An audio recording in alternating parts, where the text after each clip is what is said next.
मान्यवर, आपने इस महत्वपूर्ण एप्रोप्रिएशन बिल पे मुझे अपनी बात कहने का मौका दिया।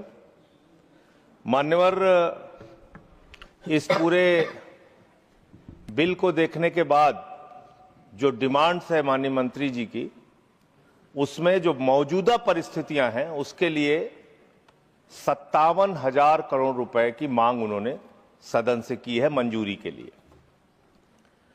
मान्यवर, अभी जब नेता सदन बोल रहे थे तो उन्होंने कहा कि ये जो संकट है, विपत्ति का काल है, इस काल में विपक्ष हमारा साथ नहीं दे रहा है।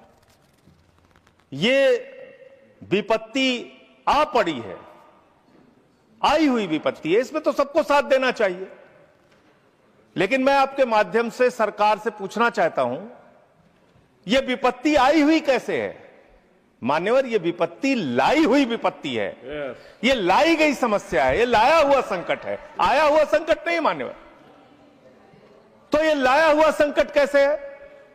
देश की जनता को नहीं पता था मान्यवर, आपको भी नहीं पता था, हमको भी नहीं पता था, लेकिन आदरणीय प्रधानमंत्री जी को पता था, देश के विदेश मंत्री को पता था कि जो हार्मोज का समुद्री मार्ग है, वहां से भारत की जरूरत का 60% कच्चा तेल आता है मान्यवर, और 50% भारत के जरूरत की गैस आती है, उसी रास्ते से आती है। यह बात नरेंद्र मोदी जी को, आदरणीय प्रधानमंत्री जी को पता थी।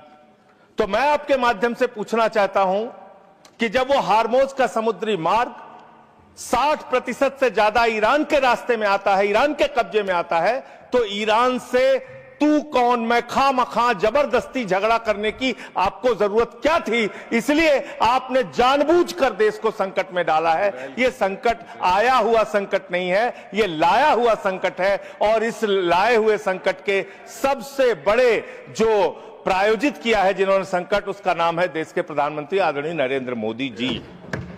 मान्यवर, यह बात देश की जनता को पता होनी चाहिए। दूसरी बात मान्यवर, आपका परंपरागत मित्र है ईरान, और खुद प्रधानमंत्री ने माना है।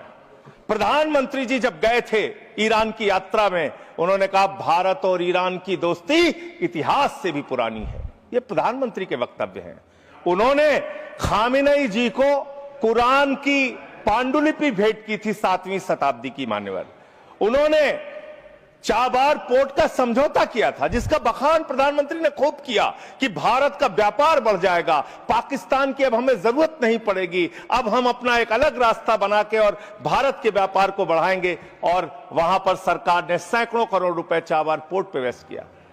2019 तक भारत को ईरान से सस्ता तेल मिलता था, रुपए में तेल मिलता था, गैस मिलती थी, हमारा मित्रतापूर्ण संबंध था उनसे।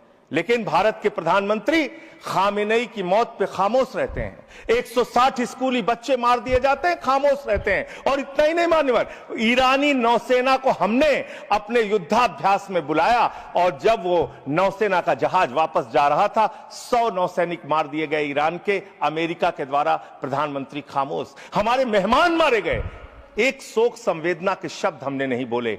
तो ये संकट भारत के ऊपर आपने लाया है, ये आया हुआ संकट नहीं है, मैं फिर से स्पष्ट करना चाहता हूं। दूसरी बात मान्यवर, दूसरी बात, आपने जो तेल और जो ऐसे समय में 60 रुपए घरेलू गैस का दाम और 115 रुपए कमर्शियल सिलेंडर का दाम आपने बढ़ाने का काम किया।